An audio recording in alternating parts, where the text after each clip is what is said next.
안녕하십니까? 조은광입니다. 우리 건강한 몸으로 마음으로 이렇게 참석해 주셔서 기쁩니다. 자, 여러분의 마음에 기쁨이 있죠? 행복합니까? 그것도 어떻게 행복합니까? 자, 복습 잠깐 하겠습니다.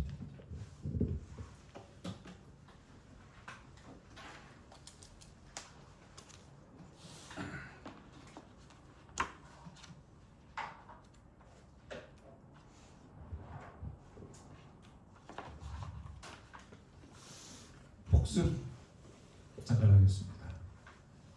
지난번에 제자들은 그리스도의 증인으로 나아가 하나님께서 그리스도의 증인이 되도록 부르셨다 했습니다. 저희가 그리스도의 강하여 보고 들은 바를 세상에 선포하여야 하였다. 그래서 예수님의 제자들은 예수님의 증인으로 예수님에 대하여 선포하도록 부르심을 받은 자들입니다. 마찬가지로 지금 우리 그리스도인들은 똑같은 그리스도인의 증인이죠. 예수님께서 교회를 세우셨는데 교회의 모델이 되는 교회는 예수님이 세우신 교회입니다. 그게 바로 사도교회라고도 하고 초대교회라고도 합니다. 사도행전에 나와 있는 처음에 우리에게 제시된 그 교회가 예수님이 세우신 제자들의 어떤 증인을 통하여 세우신 교회입니다. 자, 그래서 그들의 직무는 이제까지 인간이 부르심을 받은 직무 중 가장 중대한 것이었고 그리스도의 직무에 버금가는 것이었다. 제가 이런 말씀을 드렸어요. 그래서 예수님은 철저하게 그가 3년 반 동안 그 다음에 특별히 마지막 그 순간에는 제자들을 단단히 묶어놓고 그들을 증인으로 훈련시키는 모습을 보게 됩니다. 그들은 인간을 구원하기 위하여 하나님과 함께 일하는 사람들이 되어야 하였다. 그래서 이건 우리도 똑같습니다. 우리가 이 세상에 사는 목적이 인간을 구원하기 위하여 하나님과 함께 일하는 사람이 되는 것입니다. 구약의 12부조들이 이스라엘을 대표하는 것처럼 12사도는 복음교회의 대표자가 되었다. 이 말씀까지 해드렸어요. 우리 구리애국교회는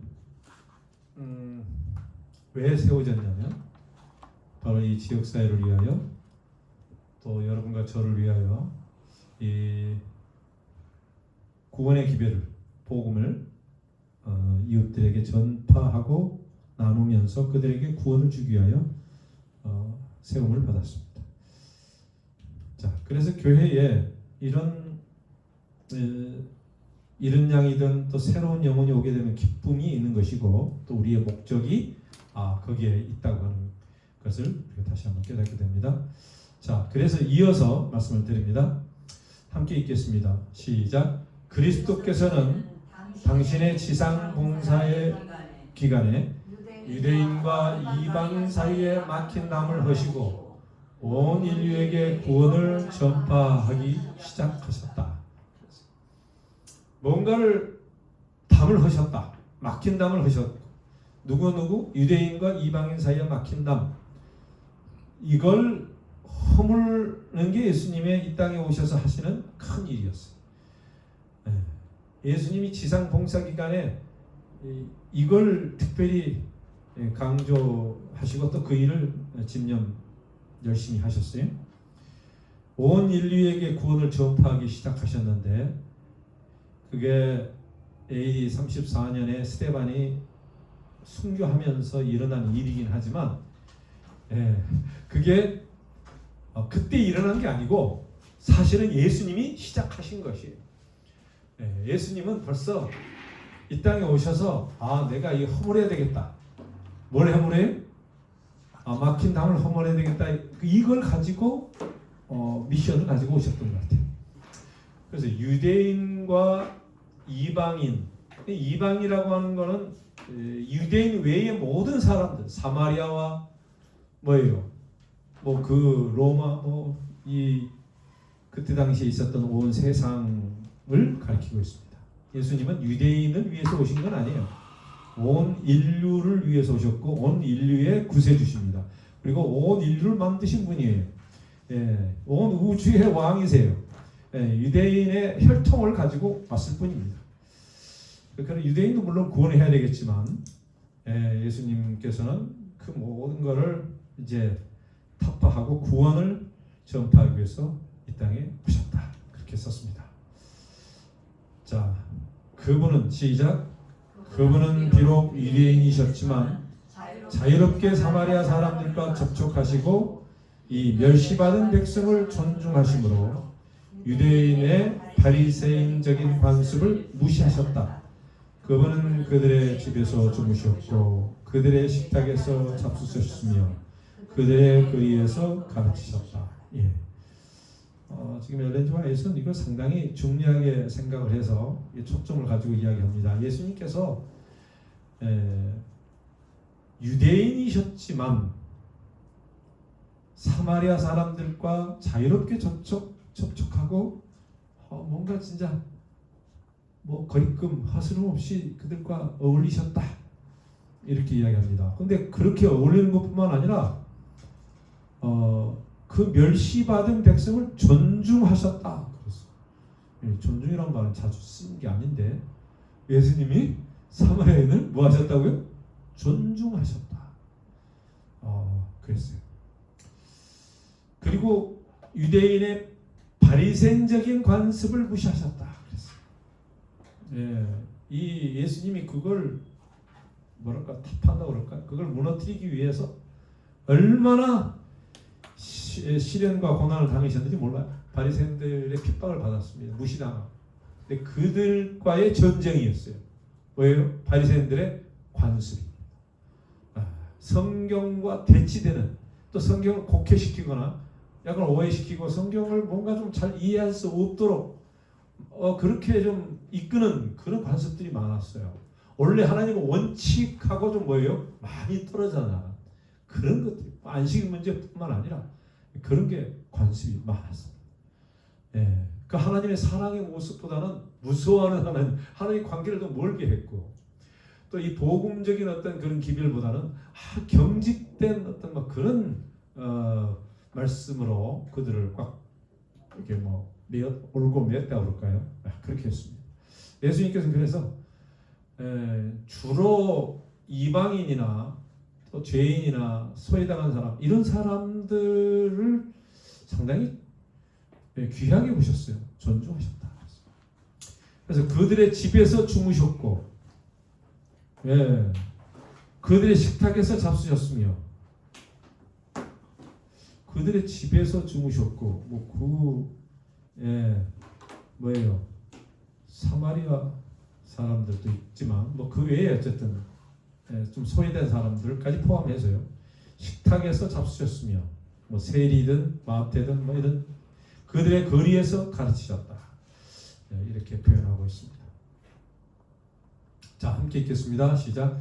구주께서는 이스라엘과 다른 민족들 사이에 있는 중간에 막힌 답을 허는 것에 관한 진리, 즉 이방인들이 복음으로 말미암아 그리스도 예수 안에서 유대인과 함께 후사가 되는 진리를 그의 제자들에게 나타내기를 원하셨다. 제자들에게 가르치셨어요. 그리고 제자들도 이것을 선포하도록 하셨는데, 이스라엘과 다른 민족 사이에 있는 어떤 중간에 막힌 담이다. 그걸 진리라고 그랬어요. 허는 것에 관한 진리. 이방인들이 복음으로 말미암아 그리스도 예수 안에서 또 이 예수님의 후사가 되는 진리. 그거를 가르치셨다. 이렇게 말합니다.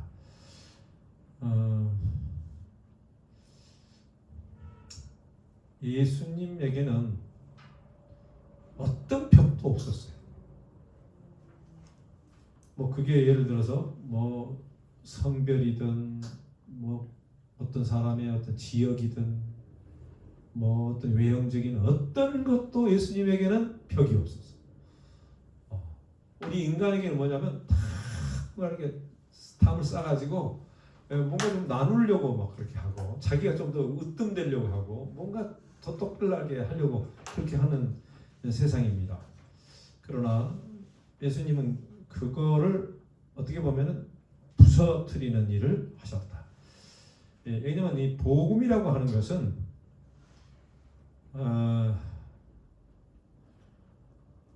우리가 아는 것처럼 유대인에게만 주신 게 아니고 사마리아인 땅 끝까지 이 복음이 모두에게 똑같이 적용이 된다고 하는 것을 그때부터 계속 집중해서 가르치신 걸 볼 수 있습니다.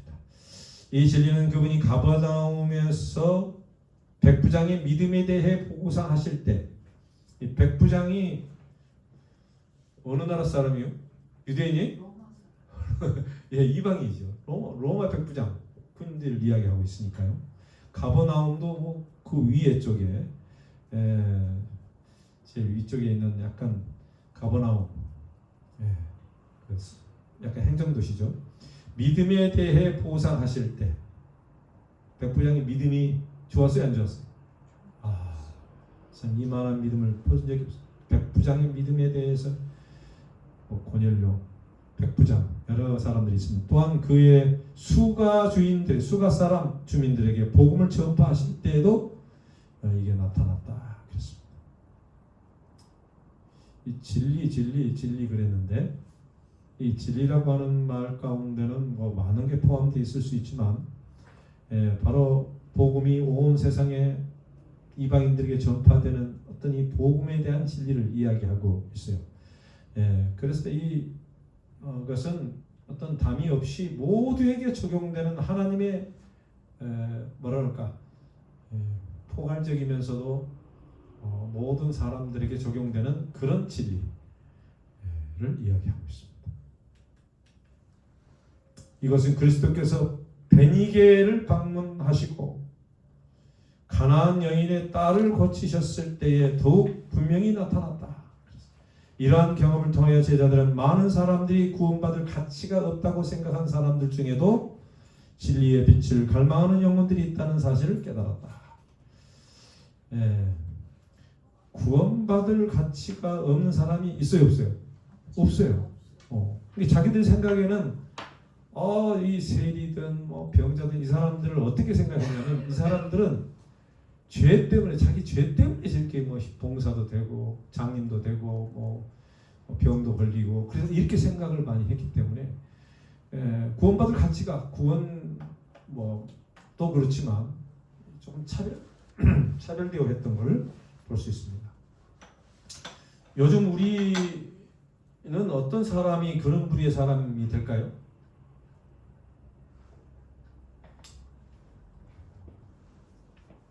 저런 사람들은 참 가치 없다. 구원받을 만한 가치가 없다라고 생각하는 사람이 있을 수 있죠. 뭐 요즘 사회는 많이 그래도 깨어서 뭐 그런 게 좀 드물긴 합니다만 옛날에는 뭐 노예제도 있었고 뭐 어쨌든 유대 그때 사회에서는 모든 걸 그런 걸 죄로 여겼어요. 뭐 조상 잘못 만나가지고 어쨌든 저렇게 되는 것도 다 죄로 여겼어요. 병 걸렸던 뭐 잘못된 그 모든 사람들의 모습들을 그렇게 여겼어요. 우리도 이 세상에 혹시 소외되거나 혹시 우리보다 못한 사람들, 혹시 참 좀 버림받았다고 생각하는 사람들을 우리가 구원해야 될 가치가 있는 사람으로 여겨야 됩니다. 빛이 진리의 빛을 갈망하는 영혼들이 있다고 하는 사실을 깨달았다. 인간은 쉽게 포기하고 인간은 별로 거기에 관심 없을 수 있지만 하나님은 진짜 관심을 가지고 계신다. 이리하여 그리스도께서는 하나님의 나라는 국경, 계급제도, 귀족층이 없으며 그들은 만방에 나아가 구주의 사랑의 기별을 전해야 한다는 진리를 제자들에게 가르치고자 하였다 하셨다. 그래서 이 진리란 말을 자주 씁니다만 진리는 뭐가 여기서 진리예요? 지금 말씀하시는 문명 봤으면 뭐가 진리라고 생각이 돼요?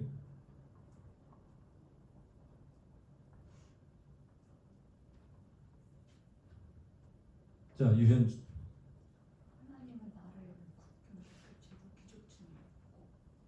예, 그 앞에도 계속 진리에 대해서 이야기하는데, 예, 이 이방인에게 대한 그 하는 이 모든 것을 진리라고 그렇게 하셨어요.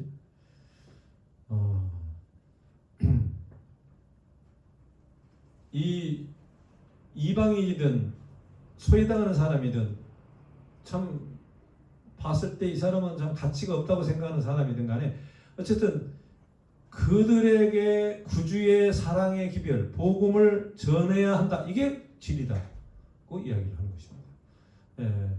그리고 여기에는 어떤 담이 없이 하나님의 무한한 사랑, 어떤 담이 없는 어떤 그런 사랑을 진리라고 이야기를 하고 있습니다. 물론 예수님이 진리시고 또 그분이 말씀하신 게 진리입니다만 또 성경이 진리고 여기서 말하는 어떤 진리의 맥락은 변할 수 없는 하나님의 어떤 캐릭터, 성품에서 나오는 것을 진리다 이렇게 표현할 수 있어요.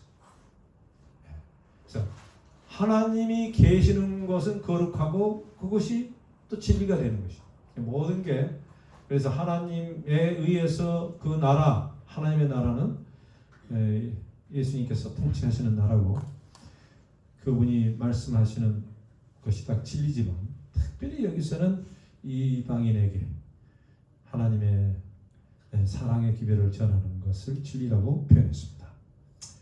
다 같이 읽겠습니다. 그러나 시작. 그러나 제자들은 후에까지 하나님께서 인류의 모든 족속을 한 혈통으로 만드사 온 땅에 거하게 하시고 저희의 연대를 정하시며 거주의 경계를 하나하셨으니 이는 사람으로 하나님을 혹 더듬어 찾아 발견케 하려 하심이로되 그는 우리 각 사람에게서 멀리 떠나 계시지 아니하시다는 그 진리의 온전한 의미를 다 깨닫지 못하였다.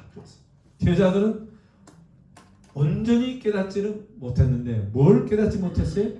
진리를. 근데 그 진리가 뭐예요? 지금 이야기하는 그거예요. 길지만. 예. 그래서 저게 근원이 아니라 그들은 돼야 되는 것 같아요. 어디요? 밑에서 두 번째. 근원 하면은 예수님이 되는 것 같고. 예, 그는 지금 이건 사도행전 17장 26절 27절에 있는 말을 그대로 지금 한 거예요. 제가 쓴 게 아니고.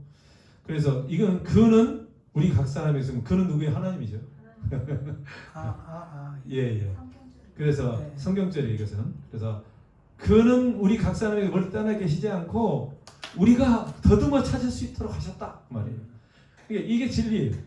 하나님은 모두의 아버지요, 모두의 어떤 사랑의 어떤 구주이시다. 뭐 이걸 지금 강조하고 있는 것이죠. 그래서 인간은 뭔가 좀 이 이기심을 없애야 되는 것이 뭐냐면은 하나님은 이기심이 없잖아요. 다 이차적 주는. 그러니까 우리도 뭐 해야 되냐면 모든 이웃을 모든 사람을 봤을 때 뭘 가져야 되냐면 다 하나님의 그 사랑받는 존재고 다 귀중한 존재고 예수님 존경하는 사람이고 이런 개념을 우리에게 계속 심어주는 거예요. 그렇게 하는 이유가 왜 그렇게 하라고 하셨는지 생각해 보셨어요? 왜 그랬을까요? 박근혜 집사님.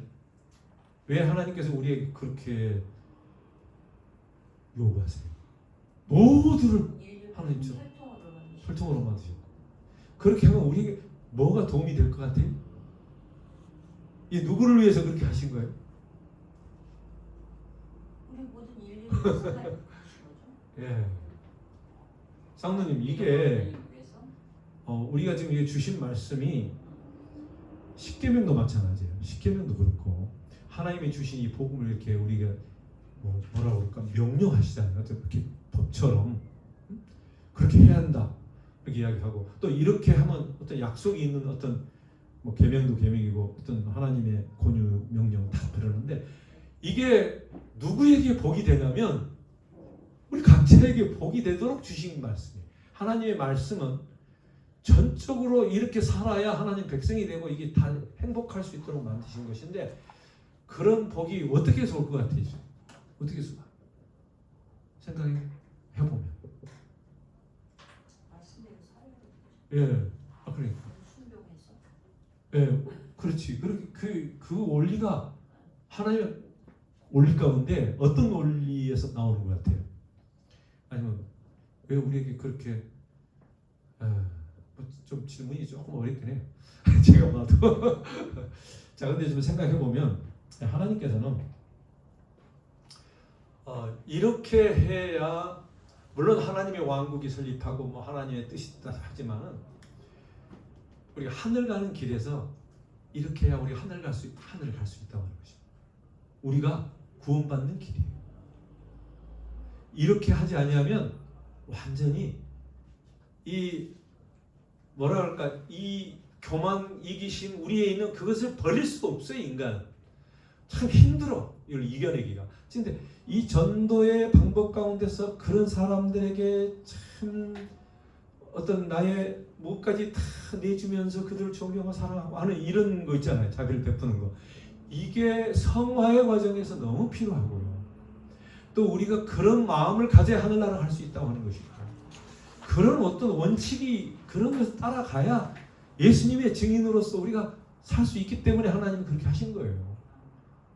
네, 복이라고 이렇게 하지 않고 우리가 이론적으로만 해서 될 수 있는 게 아니에요. 우리 신앙은 삶이고 여기에서 매일 만나는 사람과의 어떤 인내심도 필요하고 그들과의 어떤 관계에서 오는 어떤 마음의 손의 아픔도 있고 이런 것을 통해서 하나님께서 그들이 구원하는 거 더듬어 찾아 그런 기쁨이 있고 행복을 느끼게 하셨고 또 우리가 그런 과정을 통하여 하나님이 성화와 주님을 더 알아가는 어떤 그런 과정을 분명히 주셨다고 저는 그렇게 믿습니다. 그래서 마지막 사는 사람이든 누구든 간에 다른 사람을 구원해내고 그들을 전도하고 그들에게 이렇게 하지 않으면 뭐라고 표현해야 될까? 진정으로 자기가 기쁨과 변화와 행복을 잘 느끼지 못하고 살 가능성이 많아. 이게 우리 축복이에요. 물론 그게 구원 있고 없고를 떠나서 하나님 우리에게 더 많은 것을 경험하고 축복하도록 하시기 위해서 주신 선물입니다. 제자들은 그걸 전적으로 따랐어요. 거기에 대해서 뭐 어떤 사람만 선택해서 한 게 아니에요. 제자들이 그렇게 함으로 하나님의 제 증인이 되고 축복받도록 그렇게 하실 것입니다. 자, 한번 보십시다. 시작. 이 최초의 제자들은 다양한 기질을 가지고 있었다. 그들은 세계 교사가 되어야 하였으나 매우 다른 유형의 품성을 드러내었다. 다양한 천성과 생활 습관을 가진 그들이 부름받은 그 사업을 성공적으로 수행하기 위하여는 감정과 사상과 행동을 일치시켜야 할 필요가 있었다. 이게 훈련이었어요. 이건 그들이 매우 다양한 유형의 품성을 드러냈는데 이 품성이 좀 다듬어져야 될 필요가 있었고요. 또 그 다양한 기질이 예수님의 그 어떤 말씀과 예수님이 하라고 하시니 이것을 순종하면서 했을 때에 놀라운 변화가 일어난다는 사실. 그래서 하나님이 이 전도하고 나에게 이 복음을 나눌 때 성령이 임하시거든요. 그리고 성령이 나에게 변화를 주지만 다른 사람에도 변화시키거든요. 그러니까 이 원칙이 진리예요. 진리란 말을 아까 썼습니다만 변할 수 없는 원칙이에요. 그래서 하나님은 이 원칙을 우리에게 주시면서 그냥 너는 무조건 구원받아 이게 아니라 이게 하나의 트레이닝을 통해서 우리가 단련되고 주님을 닮아가는 어떤 증인으로 살기를 원하셨어요. 그게 하늘의 법칙이에요. 그래서 물론 다 이 강도가 좀 다르고 또 사람마다 좀 다르겠지만은 그래도 그 원칙은 똑같아요. 그래서 하나님이 만드신 하늘의 원칙과 진리는 변함이 없는 것이고 그 원칙은 계속해서 우리가 뭐냐면 그냥 전도하라가 아니에요. 전도해서 누구를 구해라가 아니라 네가 살기 위해서 네가 그렇게 해야만 한다고 그걸 말씀하신 거예요. 예. 그래서 많은 사람들의 그 생각 가운데서는 이 어떤 기독교가 무슨 교리적인 것이다. 또 아니면 무슨 어떤 사상적인 뭐 그게 아니에요. 그게 아니고 그것도 포함이 좀 되긴 하지만 그건 한 부분이고 진짜는 뭐냐면 우리 삶에서 구원받는 것을 이야기하고 있어요. 근데 그게 되려면 실제적으로 전도를 하지 않으면 이게 이 사람의 구원 저 사람을 전도해서 교회로 오고 그건 둘째 문제야. 예. 그다음에 뭐 전도를 많이 해가지고 막 상품 받고 그게 중요한 게 아니에요. 예. 그리고 뭐 어떤 사람은 막 100명, 1000명 그게 중요한 게 아니에요. 하나님은 한 명이든 어떻게 상관에 그런 스트러글을 한 그런 과정에서 그걸 하나님이 보신다는 거야. 그 과정을 보시는 것이. 그러니까 우리가 감사하는 거예요. 그러니까 우리가 구원받고 목사하는 것은 성령 하나님이 하시는 것이지 내가 하는 게 아니란 말이에요. 목사가 하는 것도 아니에요, 사실. 그러나 그 모든 걸 인도하시도록 우리가 협력하고 하나님과 함께 일할 때에 우리에게 오는 이 다양한 기질과 성품과 이런 것들이 싹 뭔가 다듬어진다는 거예요. 뭐 사도 바울이 그냥 갑자기 사도 바울이 된 게 아니에요. 예, 베드로도 마찬가지고. 예. 그러니까 우리 그리스도인들이 이걸 안 하면 자기가 나태해서 자기가 스스로 거칠어지는 것이. 근데 교회가 만약에 이게 이런 봉사와 이런 어떤 사역을 안 하면 교회가 뭐 하냐면 점점 좀 이렇게 좀 부패해져. 그리고 서로 갈등이 많아져. 그리고 뭔가 이게 남을 헐뜯게 돼. 서로를 약간 좀 그렇게 될 가능성이 많아. 그러니까 이거를 하면 엄청 분위기가 좋아지는 거지. 그럴 수밖에 없게 돼 있어요. 이게 지금 하나님의 진리의 원칙은 그렇게 사람들을 귀하게 보고 사람들에게 관심을 갖게 되고 더 그들을 예수님께로 인도하려면 나도 어떻게 되냐면 변하게 되거든. 그 하나님이 그렇게 말씀하셨어요. 다양한 천성과 생활 습관을 가진 자들이 이 부름을 받으면 이 사업을 성공적으로 수행하기 위해서는 자기의 뭐를 해야 되냐면 감정과 사상과 행동을 일치시켜야 할 필요가 있다. 그리스도께서는 그 연합을 이루시려고 목적하셨다. 그분은 이 목적을 위하여 그들을 당신과 연합시키고자 애쓰셨다. 그러니까 이 연합시키는 것이 목적이고 그 목적은 또 주님과 그들이 함께 연합하는 것이었다. 그게 하나의 목표였다. 가야 할 방향이었다. 이렇게 볼 수 있죠. 그래서 이 성경에 보면 연합을 많이 강조해요.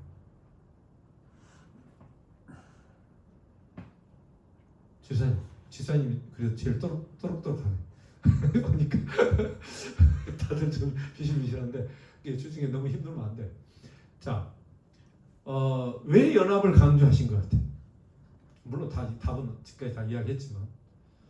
그러니까 이타적인 생각을 가지고 하나님의 그 사업을 이루기 위해서는 이기적인 생각을 버리고 이타적으로 서로 연합해서 같이 가게. 이 연합이 중요해야 해요. 아주 중요해요. 상당히 중요하다고 하는 걸 이야기했어요. 그러니까 무슨 자기 어떤 개성을 없애버리라 그런 뜻은 아니고 연합이라고 하는 것은 그 목적을 위하여 또 뭔가 서로의 어떤 내가 진짜 섬기고 또 사랑하고 어떤 그런 일을 하면서 연합하는 걸 이야기하는 건데 이게 중요해요. 왜냐하면 예수님도 가면서 제자들에게 연합을 맺고 요한복음 17장에 보면 기도하시면서 우리가 하나다. 하나로 연합하게 막 이런 이야기를 많이 하셨어요. 그리고 가시면서 베드로가 사실 부인했을 때 그 연합시키고자 그에게 공을 들였잖아요. 마지막 요한복음 20장. 그러면서 사랑하느냐 하면서 그걸 회복시키시고 또 용기와 힘을 주시면서 제자들과의 뭘 원하셨냐면 연합을 원하셨어요. 너가 막 크냐, 누가 뭐 잘났냐 이렇게 했을 때도 예수님께서 항상 연합을 염려하셨던 것 같아요. 그 가운데서 베드로 같은 사람도 있고 뭐하지?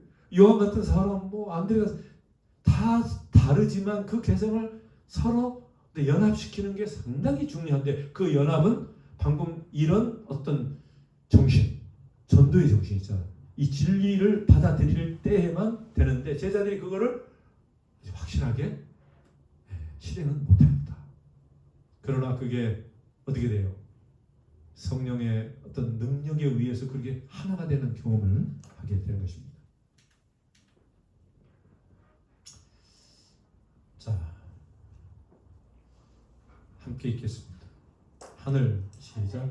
하늘 아버지께 드린 그분의 기도 속에 그가 애쓰신 수고가 나타나 있다. 아버지께서 내 안에 내가 아버지 안에 있는 것 같이 저희도 다 하나가 되어 우리 안에 있게 하사 하나님께서 나를 보내신 것과 또 나를 사랑하신 같이 저희도 사랑하신 것을 세상으로 알게 하려 함이로소이다. 요한복음 17장에 그렇게 나왔어요. 아버지께서 나를 보내신 것과 또 나를 사랑하신 것은 분명하잖아요. 그것도 저희도 그런 같이 하나님께서 우리를 사랑하셨다. 하나님이 나를 저희도 보내셨다. 그걸 세상으로 알게 하려 하는데 제자인 줄 알게 하기 위해서는 뭐가 있어야 돼요? 사랑이 있어요. 그럼 그들이 뭐예요? 참 제자인 줄 알다. 이 제자라고 하는 건 뭐냐면 서로 예수님과 같은 그런 하나된 마음이다. 근데 하나가 한다는 게 뭐냐면 뭐 그냥 한 우두머리가 있어가지고 그냥 카리스마를 가지고 뭐 그런 것도 있을 수 있지만 그거보다도 이 예수님의 정신으로 복음을 나누어 주는 어떤 그런 겸손, 섬김, 어떤 그런 면서 이루어지는 하나를 이야기하는 것 같아요. 저절로 그러면 하나가 될 수밖에 없다고 하는 것이고 결론 하나가 되려고 노력을 하는 게 아니라 그렇게 살 때에 하나가 저절로 된다고 하는 그런 어떤 원칙이 있어요. 인간이 하는 게 아니에요. 그래서 이 진리 안에 있으면 진리가 우리를 자유케 하고 진리가 우리를 하나 되게 하고 아버지 안에 하나 있게 하고 그런 것입니다. 그래서 아버지가 나를 아버지 안에 나도 아버지 안에 있다고 하는 것은 하나가 된다는 말인데 그 정신, 그 마음, 그 섬김의 겸손 이런 것들이 우리의 마음에도 있게 하라 그 말이에요. 그 성품이 주님을 닮아가는 성품이 있어야 하나가 되는 것입니다. 그걸 저는 그렇게 표현하고 싶어요. 그분은 그들이 진리를 통하여 성화되기를 끊임없이 기도하셨다. 이 성화와 관계가 있어요. 진리를 통하여 성화되기를 끊임없이 기도하셨다. 자, 우리 이제 이 장면에게 이 상당히 중요한 말씀 같긴 한데 지금까지 한 결론 비슷해요. 진리는 먼저 우리가 조금 공부했습니다. 방금 진리 복음 안에서 전도 진리를 통하여 성화된다. 성화에 되는 방법에 대해서 이야기하셨다고 생각하죠? 성화를 어떻게 이룰 수 있는가에 대한 이야기를 하고 있는 것 같아요. 그래서 전체적으로 제가 봤을 때는 우리가 뭐 성화는 말씀을 보고 막 외우고 뭐 어떻게 뭐 이렇게 막 해야지 인간이 이루는 게 전혀 아니고 뭔가 성화를 이루기 위해서는 뭐 시골에 들어가 가지고 막 어떤 생활을 그렇게 격리되면서 거룩하게 살고 그거하고는 또 아닌 것 같아요. 그러니까 이 성화에 대한 그 개념을 많은 사람들이 생각했을 때에 뭔가 막 좀 분리시키고 거룩하게 하고 나를 좀 막 이렇게 좀 고립시키면서 뭐 이렇게 해야 성화가 될 것처럼 가르치는 게 보통 그 불교에서 가르치고 있는 뭐 이렇게 속세를 벗어나 가지고 나를 뭐 이렇게 하면 성화되는 것처럼 하는데 예수님의 방법은 좀 달라. 내 지금 읽어보니까 사람들과의 막 부딪히면서 그들을 진리로 뭔가 인도하려고 하는 어떤 그런 이 복음을 나누는 그런 과정에서 일어나는 뭐예요? 이게 그 단련? 이런 거 같다는 생각이 드는 것입니다. 장로님 어떻게 생각하세요? 지금까지 문맥 전체를 봤습니다. 어제 제가 본 책에서 향을 쌓아 놓았던 종이나 천은 오래 두어도 그 향이 계속 유지가 되고 생선을 엮어서 달매 놓았던 그 지푸라기는 아무리 씻어도 거기에서 비린내가 계속 난다.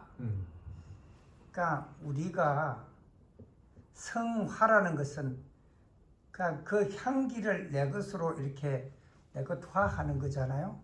그러니까 우리가 그리스도 곁에 계속 있으면 그분화되는 것 같아요. 그래서 내가 그리스도를 닮고 저분이 그리스도를 닮으면 나와 이 사람도 닮아가는 그런 진리가 하나님께서 우리에게 주시는 진리 같아요. 그런데 그 성화 과정 우리가 하나님을 직접 만날 수 없으니까 때로는 자연을 통해서 때로는 사람을 통해서 때로는 사건을 통해서 고난을 통해서 계속 그분과 맞춰 가도록 하는 그 과정을 우리에게 경험하게 하면서 나도 그 경험했어 너도 했구나 하면서 우리가 거룩한 톱니바퀴가 서로 맞춰져 가는 그런 과정이 성화에서 이르러 오는 연합이 아닌가 저는 그런 생각이 들어요. 네, 감사합니다. 혹시 임 장로님 혹시 뭐 지금까지 우리가 알고 있는 개념 가운데 뭐 우리가 모태교회입니다. 성화에 대해서는 보통 어떻게 생각을 많이 해왔어요? 그리고 여기서 말하는 거하고 좀 어떻게 조금 뭐 차이가 있습니까?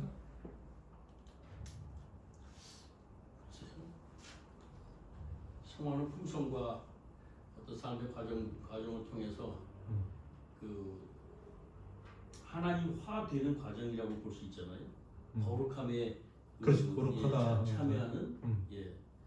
근데 그게 우리 자신의 노력만 가지고 되는 것이 아니라 그 성화를 인도하시는 성령의 도움을 받아서 우리의 삶이 집중될 때 그런 성화의 과정이 이루어진다고 생각을 하지요.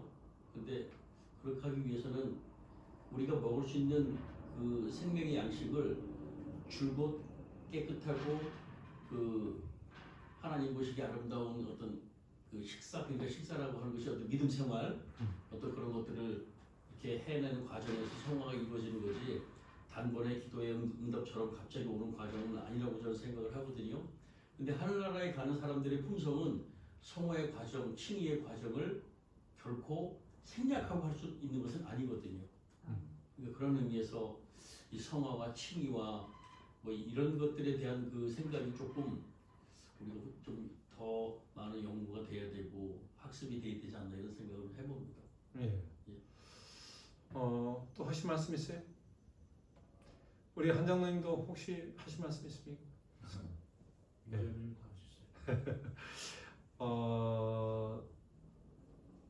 저가 조금 전에 이야기 드렸던 것처럼 이 성화에 대한 것도 우리가 상당히 우리 재림교인이 그 고민하고 또 가르쳐 오는 것 중에 하나입니다. 칭의와 성화. 우리 교리 가운데서도 상당히 많이 가르쳐 왔고 또 설교도 많이 하고 있고 고민하고 있는 것 중에 하나예요. 근데 여기서 성화에 대한 이야기를 이렇게 쭉 이렇게 이제 하면서 마지막으로 성화라고 이야기하는 것은 진리를 통하여 성화를 되기를 예수님께서 계속 기도하신다. 라고 하는 것입니다. 그래서 저는 오늘 좀 이제 강조하고 싶은 것 중에 하나가 물론 많은 뭐 성화에 대한 이론이 있을 수 있어요. 또 성경에 대해서 뭐 여러 가지 케이스들이 많이 있습니다. 많이 있는데 지금 이 말씀 사도행전에 나와 있는 엘렌 지 화이트 말의 그것을 보면 이 진리를 통하여라고 하는 것이 상당히 중요하고요. 진리가 무엇인가라고 하는 것도 우리가 생각을 많이 하고 또 이 진리라고 하는 게 상당히 광범위한데 또 그러면서도 또 우리가 전체적인 걸 다 흐름을 알고 있기 때문에 그렇긴 합니다만은 오늘 가르치고 있는 이 진리에 대해서 내가 이 노란 줄 계속 이렇게 강조해 왔잖아요. 이 진리에 제가 여기서 문맥으로 봤을 때는 분명하게 이 복음을 나누는 것이고 또 이것을 전도하는 것을 좀 이야기하고 있거든요. 그래서 이 이웃에게 아니면은 이웃이 아니라 나보다 좀 더 못한 사람이든 아니면 우리가 참 그 가능성이 없다고 생각하거나 아니면 불쌍하게 뭔가 참 이 구원과 조금 멀다고 생각하는 사람에게까지라도 우리가 최선을 다하여 그들을 전도하려고 하는 어떤 그런 마음을 갖고 임하고 전파하고 이렇게 행동으로 했을 때 조금 전에 이야기한 것처럼 다양한 우리 개성도 품성도 있지만 하나님께서 제자들을 그렇게 변화시켜 주신 것처럼 우리도 그렇게 할 것이라고 하는 것을 저는 그렇게 믿습니다. 그래서 결국에는 성화는 우리가 어떤 환경과 어떤 조건과 많은 것을 이렇게 충족시켜서 된다기보다는 우리가 이 세상에 살면서 마지막까지 이 복음을 가지고 성령의 능력으로 사람들을 맨몸에 만나고 또 그들에게 이 아름다운 예수님의 모습을 성화를 이렇게 보여주려고 내가 노력하면서 막 이렇게 기도하고 섬기고 하는 어떤 그런 과정에서 성화가 된다. 저는 그렇게 이해를 먼저 합니다. 자, 그분은 창조 전에 전능하신 하나님이 내리신 명을 알고 있었으므로 확신을 가지고 기도하셨다. 그분은 누구예요? 예수님이죠. 창조 전에 전능하신 하나님이 내리신 명을 알고 있었다. 이 창조 전부터 하나님이 명을 내리는 것이 뭐예요? 그렇죠. 이 복음이에요. 복음. 보세요. 그분은 천국 복음이 모든 민족에게 증거될 것을 아셨고, 그러니까 이 우리가 변화되는 것은 이 천국 복음을 전파하고 나누면서 이루어진다. 저는 그렇게 생각하고 있어요. 전능하신 성령의 권능으로 무장된 진리가, 이 진리가 또 나왔잖아요. 이 하나님, 전능하신 하나님의 성령의 능력으로, 권능으로 무장된 진리. 이게 중요해요. 죄악과의 싸움에서 승리할 것과 예수님께서 아셨다는 것이. 어떻게 이길 수 있냐면 진리인데 그 진리가 성령의 능력으로 무장된 진리. 이건 전도거든. 하나님 말씀 전하는 일을 위해서 성령이 임하셨고 복음이 전파되기 위해서 그 일이 주어졌거든요. 그러니까 그 일을 할 때에 승리할 것이다. 언젠가 피 묻은 깃발이 제자들 위에 의기양양하게 휘날릴 것을 아셨다. 하나님 아셨는데 승리할 겁니다. 이 피 묻은 깃발이 뭐예요? 예수님의 십자가죠. 그리고 그분이 이루신 구원의 구속의 어떤 그 모든 것들이 휘날릴 걸 승리할 걸 아셨다. 그래서 이 십자가에 돌아가신 것이 복음인데, 집사님 십자가에 돌아가신 거 복음 아시잖아요. 가장 기본적인 복음이에요. 그것이 바로 죄를 용서하시고 우리를 구속하신 건데, 그게 나뿐만 아니라 다른 사람들도 인류들을 구원하시기 위해서 돌아가신 거잖아요. 그러니까 그걸 같이 이루어 나갈 때에 이루는 것이지, 나만 구원받는다고 생각하는 사람은 없어요. 구원받은 사람 중에. 그래서 구원받은 사람 중에 뭐가 있냐면 나의 사랑하는 자를 구원해야 되겠다 이런 생각을 가져야 그게 구원받은 사람의 제대로 된 인식이라고 하는 거죠. 그래서 내가 사랑하는 사람, 아는 사람, 그들은 뭐예요? 구출해내려고 하는 거잖아요. 왜냐하면 그게 바로 죄악에서 죽으려고 한다고 하는 걸 알기 때문에 구원하려고 하는 것입니다. 그 마음, 그 생각을 가지고 있는 자만이 어떻게 보면 그리스도의 증인이라고 말할 수 있다. 그렇게 결론이 되겠습니다. 지상 봉사의 끝이 가까웠을 때에 그분은 당신의 개인적 지도 없이 그 사업을 제자들에게 맡기지 않으면 안 될 것을 깨달으셨다. 그리하여 그분은 그들을 격려하고 미래를 위해 준비시키고자 힘쓰셨다. 제자들이 예수님의 그 일을 맡아서 일을 해야 될 것을 아셨어요. 그래서 우리에게는 예수님께서 받으셨던 성령님, 예수님이 하셨던 그 똑같은 어떤 이 사역이 우리도 해야 된다는 것을 이야기하셨습니다. 자, 그분은 시작. 그분은 그들을 거짓된 희망으로 속이지 않으셨다. 그분은 열린 책을 보듯이 장차에 있을 일을 아셨다. 그분은 그들과 헤어져 양을 이리 가운데 버려두는 것처럼 그들을 남겨두고 가야 할 것을 아셨다. 그분은 그들이 박해를 당하고 회당에서 추방당하고 투옥을 당할 것을 아셨다. 속이지 않으셨다. 그리고 아셨다. 이게 지금 동사가 나옵니다. 예수님께서는 아셨어요. 환난과 핍박, 박해, 뭐 여러 가지 고난이 있을 것을 아셨어요. 근데 성경의 다른 말씀에 보면 우리가 우리 시험을 받고 단련시킨다 이런 말 있어요. 이게 단련하는 겁니다. 우리가 고난을 받고 투옥하고 박해, 이걸 아셨다 그러는데 그걸 통하여 우리가 정금처럼 나오기를 원하셨습니다. 혹시 전도해서 박해받아 보신 적 있어요? 그걸 하나님께서는 기뻐하라 그랬어요.